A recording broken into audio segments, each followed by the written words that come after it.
Baik, Assalamualaikum warahmatullahi wabarakatuh. Para sahabat budaya, kita akan kembali membahas mengenai ODCB atau Objek Diduga Cagar Budaya. Nah, kali ini kita akan membahas tentang Komplek Makam Tengku Akil. Nah, Komplek Makam Tengku Akil ini berada di Kampung Dalam, Desa Sutra, Kecamatan Sukadana. Baik, yang berdasarkan identifikasi di Komplek Makam Tengku Akil, selain kami menemukan dua makam yang bertuliskan Arab Melayu atau huruf Jawi, kami juga menemukan keramik-keramik kuno yang terdiri dari beberapa fase. Kemudian juga kita identifikasi, kita hitung ada sekitar 44 makam atau nisan batu tipe Singapuraan. Ini tentu menggambarkan bahwa di komplek makam tersebut tentu makam yang sudah cukup tua. Kemudian kita juga menemukan bekas-bekas gerabah kuno. Kemudian ada yang menariknya itu ada genting kuno yang kita duga itu genting pada masa Majapahitan. Tetapi kita belum bisa menyimpulkan sepenuhnya karena ini perlu kajian khusus. Terutama kita dalam hal ini tentu kita ingin bekerja sama dengan Balai Pelestarian Cagar Budaya yang ada di Kalimantan Timur. Kemudian tentu dukungan pemerintah daerah dalam hal ini, Dinas Pendidikan melalui bidang kebudayaan sangat penting sehingga objek-objek yang diduga cagar budaya yang ada di Kabupaten Kaiying Utara ini dapat terselamatkan. Nah, Komplek Makam Tengku Akil sendiri memiliki kesejarahan ya di era Kerajaan Sukadana Baru atau New Brussels ya. Nah, beliau ini bergelar Sultan Abdul Jalil Shah. Abdul Jalil yang dipertuan Shah yang resmi pada tahun 1829. Bertatanya beliau sekaligus menandai berdirinya kerajaan baru yang berasal dari Siak ke Sukadana. Ini berarti beliau menggantikan terah lama yang telah bergeser ke Matan dan Simpang yang bergelar Gusti.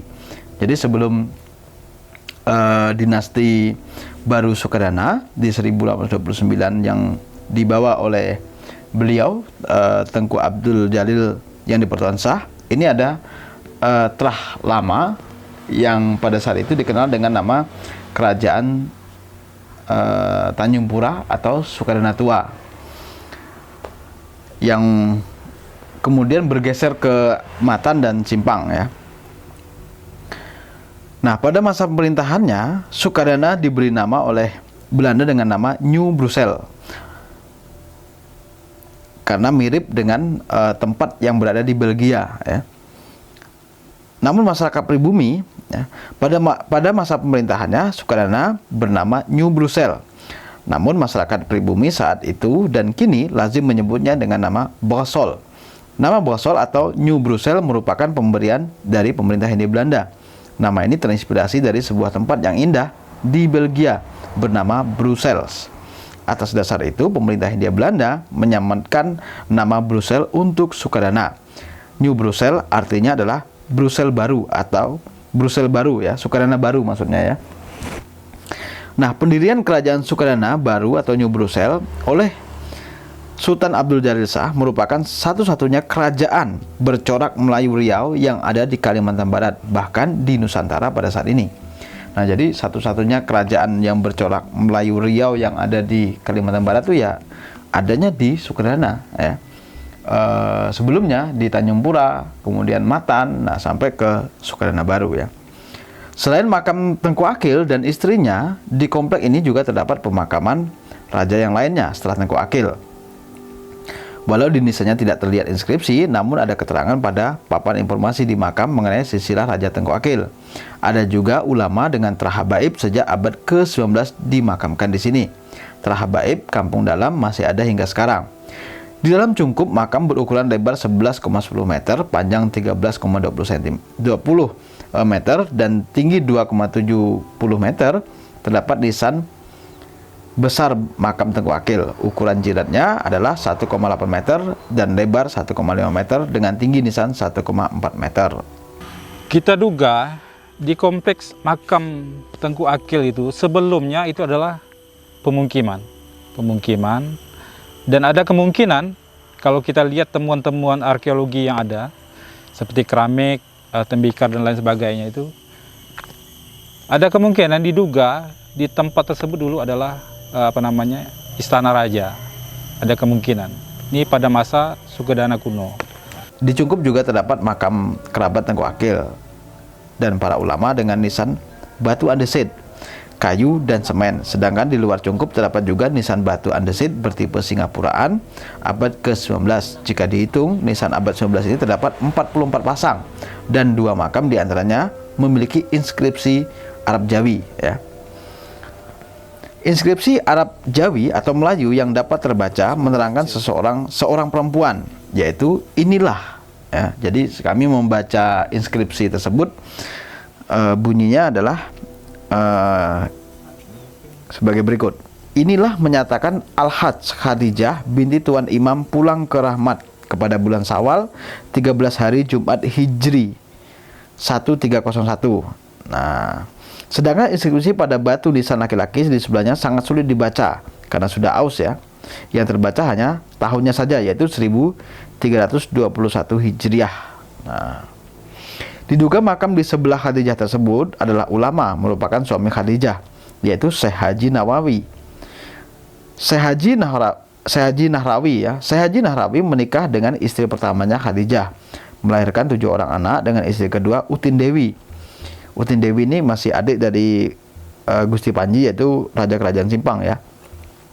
Melahirkan 2 orang anak bungsu dari pernikahannya dengan Khadijah bernama Fatimah, menikah dengan Tengku Abdul Hamid, ya, Raja Sukadana ke-5.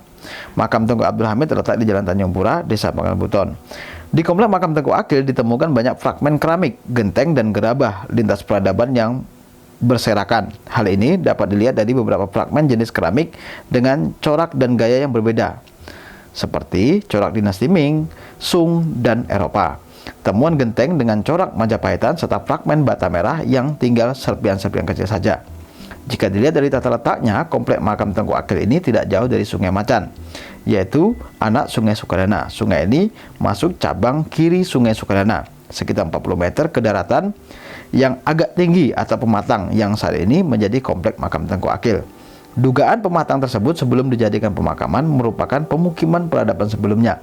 Dugaan ini dikuatkan dengan ditemukannya banyak fragmen di sekitar makam.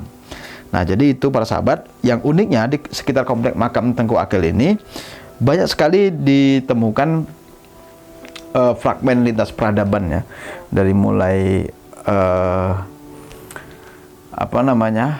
genteng, ya, keramik-keramik kuno, ya, yang lebih tua di sebelum pemakaman Tengku Akil ini sudah ada, ya. Nah, ini mengindikasikan bahwa tempat ini dulu sudah ada yang menghuni. Nah, mungkin itulah tadi seperti yang dijelaskan di awal bahwa sebelum terah Tengku Akil ini ada terah sebelumnya. Nah, mungkin di masa-masa setelah Tengku Akil, nah, ini berubah fungsi, ya, menjadi pemakaman. Nah, mungkin demikian para sahabat semua. Terima kasih dan semoga bermanfaat bagi kita semua. Penelitian dari kami, dari tim ahli cagar budaya, mudah-mudahan bermanfaat bagi kita semua. Dan mohon maaf jika ada kesalahan. Wassalamualaikum warahmatullahi wabarakatuh.